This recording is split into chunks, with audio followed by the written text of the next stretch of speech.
রংপুরের তারাগঞ্জ উপজেলার ৫টি ইউনিয়নের ৫০ জন গ্রাম পুলিশ সদস্যের মাঝে সাইকেল, ছাতা ও বাঁশি বিতরণ করা হয়েছে।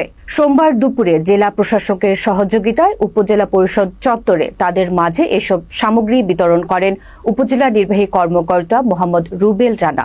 উপজেলা নির্বাহী কর্মকর্তা মোহাম্মদ রুবেল রানা বলেন, গ্রাম পুলিশদের ওপর অর্পিত দায়িত্ব সঠিকভাবে সততা ও নিষ্ঠার সঙ্গে পালন করার আহ্বান জানান।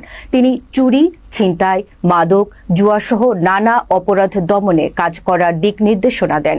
তিনি জনগণের সেবা নিশ্চিতে দায়িত্বশীলতার সঙ্গে কাজ চালিয়ে যাওয়া এবং গ্রামে বাল্যবিয়ে রোধ করা বা বন্ধে গ্রাম পুলিশের ভূমিকার কথা স্মরণ করেন। এ সময় স্থানীয় গণ্যমান্য ব্যক্তিবর্গ, সাংবাদিক সহ গ্রাম পুলিশ সদস্যরা উপস্থিত ছিলেন।